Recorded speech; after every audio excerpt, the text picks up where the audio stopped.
प्रिय छात्राओं, मैं सीमा मीना, सहायक आचार्य गौरी देवी राजकीय महिला महाविद्यालय अलवर। मैं आपको आपका जो द्वितीय वर्ष का प्रथम प्रश्न पत्र है रीतिकालीन का वो पढ़ा रही हूँ। और आज का जो हमारा चर्चा का विषय है वो है महाकवि, रीतिकालीन महाकवि पद्माकर। तो हमने पिछले व्याख्यान में भी पद्माकर पर ही चर्चा की थी और उनके जो बचे हुए पद हैं उन पर हम आज चर्चा करेंगे। और उसके लिए आपको आपकी रीतिकालीन काव्य संकलन की जो पुस्तक है उसका पेज नंबर 68 यानी कि 68 वो देखना है। फाग के भीरे अभीरन ते गही, गोविंद ले गई भीतर गोरी। भाई करी मन की पद्माकर, ऊपर नाई अबीर की झोरी। छीन पितंबर कमर से तू, विदा दही मीड़ी कपोलन रोरी। नैन नचाए कहो मुस्काए, लला फिर आइयो खेलन होरी। यहाँ पर जो कवि पद्माकर हैं वो इसमें जो फाग खेलना यानी होली खेलने से संबंधित ये पद है। और इसमें जो नायिका है वो प्रौढ़ा है। उसकी काम भावनाओं के साथ फाग खेलने का यहाँ पर वर्णन कवि करते हैं कि जब नायिका होली खेलती है तो उसकी जो स्थिति, किस तरह से होली खेलते हैं और उसकी किस तरह से होली यानी कि अपनी जो भावनाएं हैं उनको किस तरह से वो दर्शाती है। फाग के भीर अभीरन ते, भीर यानी भीड़, अभीरन यानी जो अभीर ग्वाल की जो ग्वाल बालाएं जो हैं वो कवि वर्णन करते हुए कहते हैं कि ग्वाल बालाओं की भीड़, भीड़ अभीरन ग्वाल बाला, ग्वाल बालाओं की भीड़। फाग यानी होली। गई गोविंद ले गई भीतर गोरी, होली खेलती हुई आई।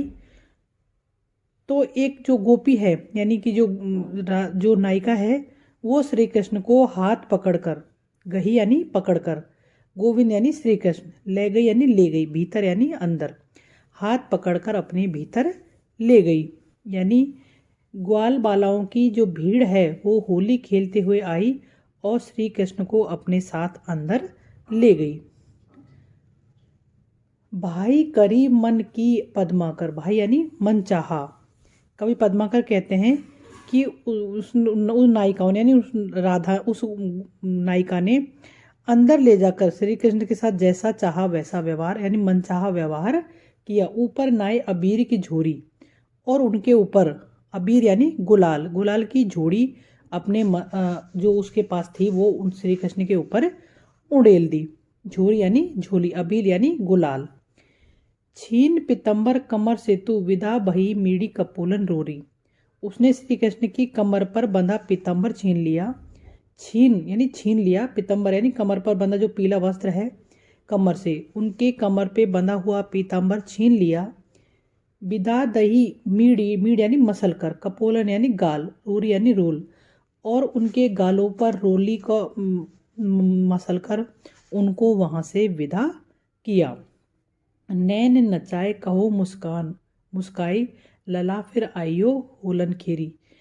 और विदा देते समय अपनी आंखों को नचाते हुए वह मुस्कुराते हुए श्री कृष्ण से कहा कि हे प्रिय श्री कृष्ण, आप होली खेलने फिर से जरूर आना। तो यहाँ पर जो नायिका है वो श्री कृष्ण को फिर से अपनी मनोकामना पूर्ण करने के लिए निमंत्रण देती है और आंखों को नचाते हुए अपनी विलास भावना का जो प्रकट करती है उसका वर्णन जो कवि पद्माकर है वो यहाँ पर करते हैं। तो यहाँ पर गोपी और जो नायिका यानी कि कोई जो नायिका है जो श्री कृष्ण के साथ होली खेल रही है उसकी जो भावनाएं हैं उनके यहाँ पर वर्णन हुआ है।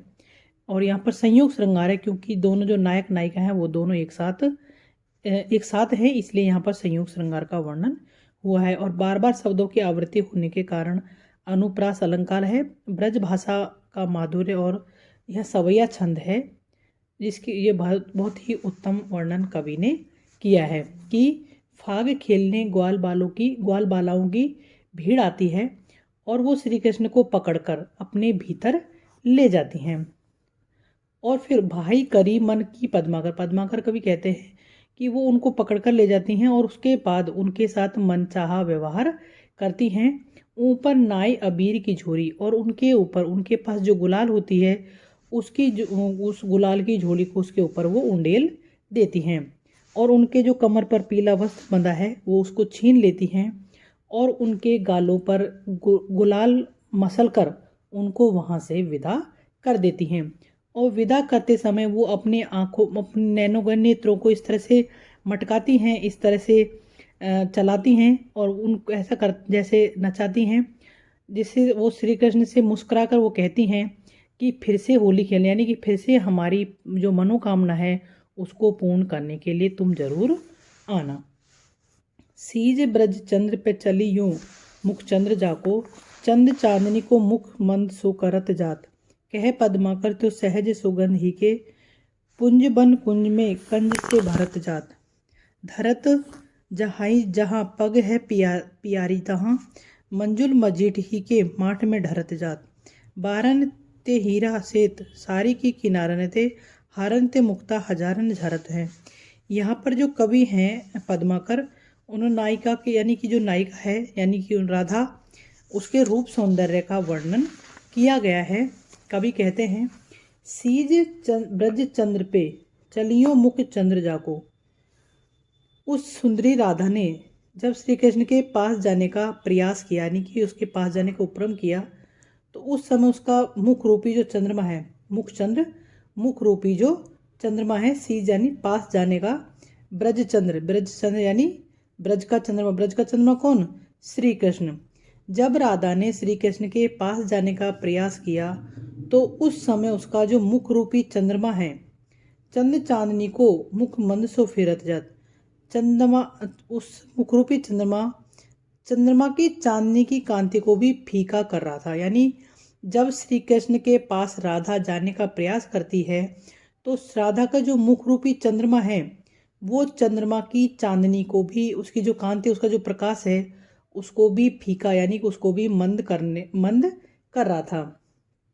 कह पद्माकर जो सहज सुगंध ही के, पद्माकर कवि कहते हैं कि उसके चलने से उसके शरीर से स्वाभाविक सुगंध की राशि, पुंज यानी समूह राशि, वन कुंजन में कंज से भरत जात, वनों और कुंजों में जैसे कमल से भरते जाते हैं। ऐसा लगता है कि जब वो चलती हैं तो उनके शरीर की जो स्वाभाविक सुगंध राशि है, ऐसा लगता है जैसे वनों और कुंजों में जैसे कमल भरते जा रहे हो, यानी कि कमलों से पूरा जो वन और उपवन है वो सब सराबोर हो रहा हो।